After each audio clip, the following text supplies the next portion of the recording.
Good morning. Welcome to this session of MCN 201 Sustainable Engineering. In the last session, we discussed about solar energy, and in this session, we will discuss about wind energy and other forms of renewable energy. Before we proceed, let us see a quote by Dalai Lama.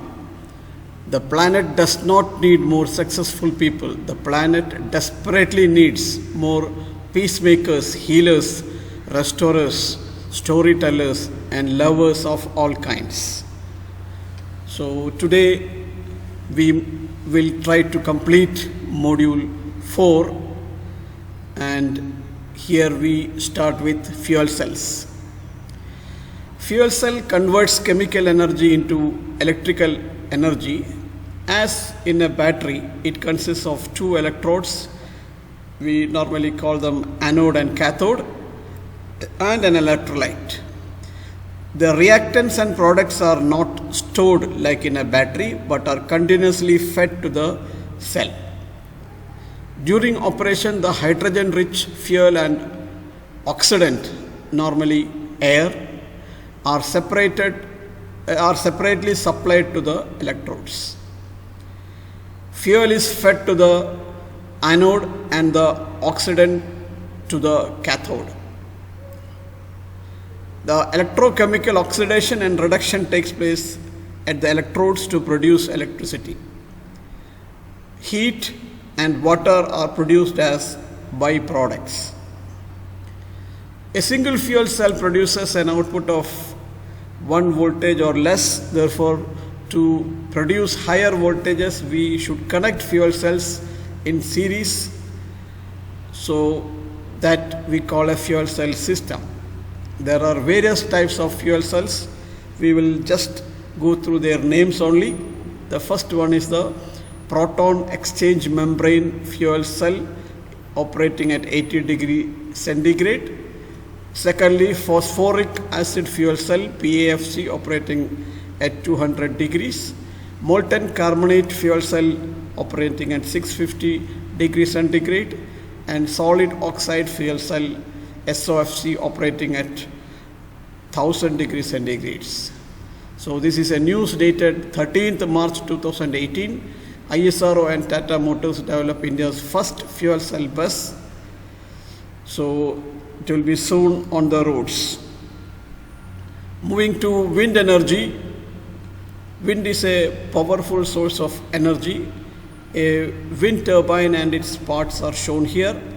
The wind falls on the rotor blades, and the gear mechanism connected to the rotor shaft converts the variable speed to a constant speed, and then it is coupled with a generator, AC generator, and the generator and the gearbox are housed inside nacelle, and the output of the generator goes through the power cable, through the tower to the transformer, steps up and transmitted to the nearest substation. Wind turbine coupled to the generator through a gearbox. Normally we use induction generators. Wind turbine captures the kinetic energy of wind flowing through the rotor blades and transfers it to electrical energy using an induction generator.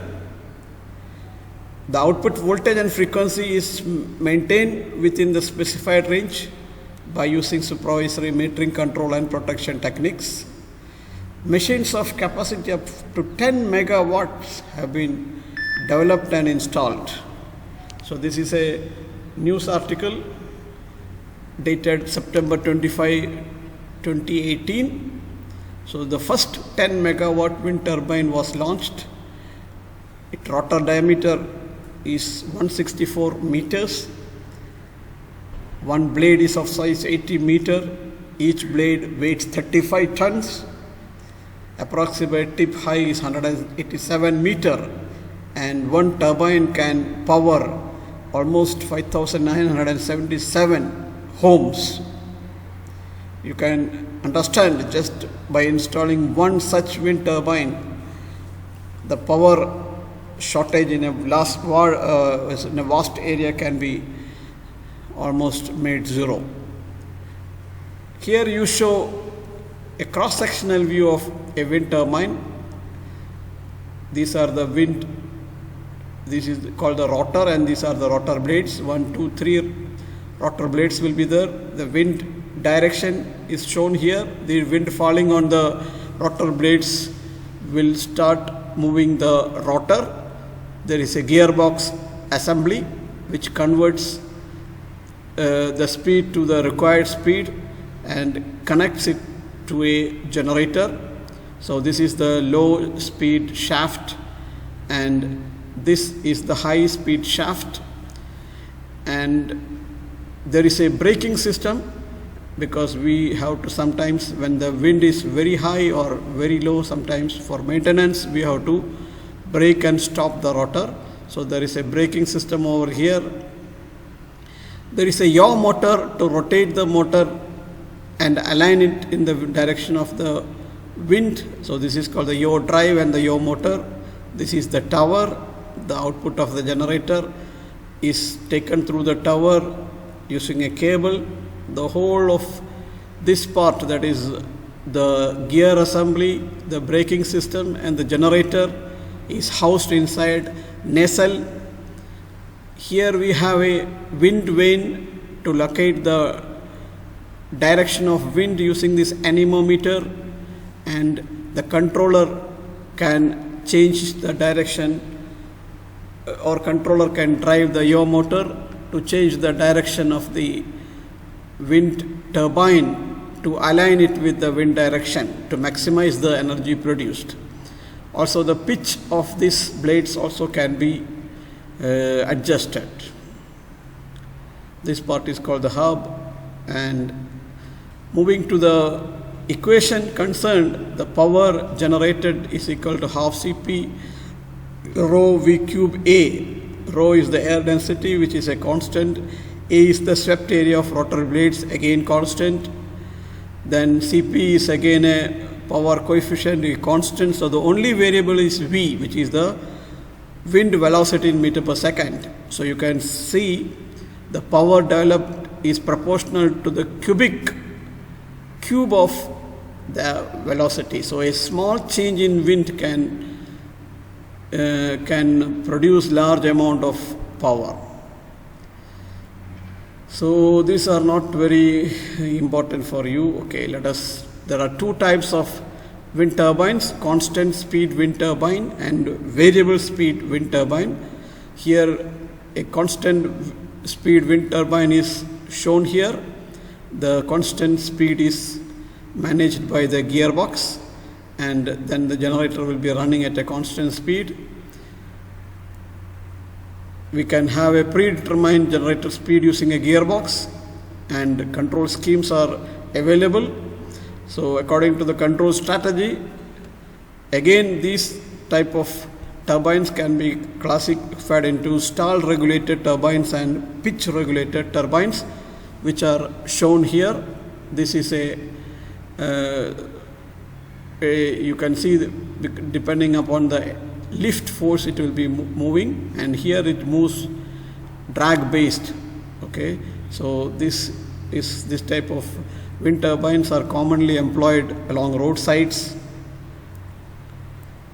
and the advantages are simple, reliable, robust, harmonics are less, lower capital cost, etc., but they are aerodynamically less efficient. So we move to variable speed wind turbine. Here also the basic mechanism is the turbine, the gearbox mechanism, the induction generator, and from the pitch there is a feedback mechanism is taken, and the speed is controlled using a torque controller. So the control strategies usually employed here are power optimization strategy and the power limitation strategy. Okay, and the advantages is high energy capture capacity, and they are subjected to less mechanical stress, aerodynamically more efficient. No mechanical damping systems are required, and they don't suffer from synchronization problem or voltage sags. Disadvantages is the electrical efficiency is less, more expensive. This is the Mupendal wind farm, which is the world's third largest wind farm in Tamil Nadu. There are about 3,000 turbines set up on the farm, producing 1,500 megawatts of clean energy. Now we move on to small scale hydroelectric power generation. Here we generate power from small streams. The energy is captured from moving water. So you can see here, this is a small canal or stream, and we take a penstock from this area. You make a water tank over here. We can call it a small dam, and through the penstocks it comes to a small generator, or you can say the powerhouse, and it can supply the electricity to nearby homes and villages. So this is one such penstock you can see in the picture, and they are classified into pico, micro, mini and small depending upon their rating. So if it is 5 kilowatt and below, we call it pico, 100 kilowatt and below micro, 2000 kilowatt and below mini, and 25,000 kilowatt and below we call small hydro. So small scale hydroelectric power generation is something, or any generator which produce between 100 kilowatt and 1 megawatt. So it is effectively used for generating on-site power in microgrids. So this is one such example, the Mangulam Micro Hydroelectric Power Plant, which is an off-grid 110 kilowatt project connected to Community Development Center in Mangulam Panchayat in Idiki, commissioned in 2004. The power output equation is given by QH eta rho G. All this G, rho, eta, all are constants, and so the H is the effective head and water flow rate. So the power depends on these two factors mainly. Now coming to bioenergy and fuels. Biomass is any organic material which has stored sunlight in the form of chemical energy. Wood waste, straw, manure, sugarcane plant or algae material, or even animal waste is bioenergy. Bioenergy is energy derived from biological sources. So you can see a biogas digester which produce biogas, which can be used in cooking. So here there are different types of biofuels. First is the ethanol biofuel. You can see an ethanol production plant in US and a petrol pump in Brazil providing gasoline as well as ethanol. Biodiesel, a viable alternate to the use of fossil fuels. It is renewable and biodegradable. This is the process of producing it. So waste cooking oils and fats and vegetable oils, they go under pre-treatment, and this process, trans-esterification, using some catalyst and methanol, produces glycerin and biodiesel. So biodiesel is widely used in many countries. Other biofuels include methane gas and biogas. So here you can see a news dated November 9, 2020. Green Fuels and Aris Bioenergy sign MOU commitment to biodiesel refining in India. So India too is proceeding or going for green fuels. Now coming to ocean energy produced from the tides and waves is ocean energy.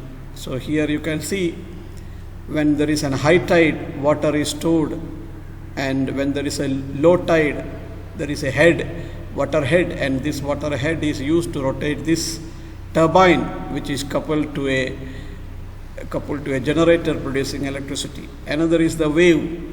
The wave energy is converted into a constant rotation, which is connected to a generator to produce electricity. These are the world famous tidal power stations. The first one is a 254 megawatt tidal power station in Korea, and second one in France, 240 megawatt, and third one 240 megawatt in UK and 86 megawatt in Scotland. And India too is slowly moving towards tidal power plant generation. You can see in Udupi, this project is still going on. And another is the wave power. The power of wave can be used to rotate a wheel, a Pelton turbine, and this turbine coupled with the generator produces energy. So United States is investing $10 million in wave power projects. And finally, geothermal energy. So geothermal energy is the energy stored in molten state below the earth. You all know that deep under the earth we have molten stage, and this hot energy or thermal energy can be converted into steam and used to rotate turbines coupled with generators to produce electricity. That is the basic principle. A geothermal power station is shown on the right side. So India's first geothermal plant to come up in Chhattisgarh. This is a news article dated to 2013, and this is another news dated 2017. NTPC will start drilling out and the start of the project, but still it has not been commissioned. These are the references, and there are a lot of references in the internet. Please feel free to contact me. And this is a beautiful picture of the Agra Fort. And with that, I am Dr. Unnikrishnan PC signing off. Thank you.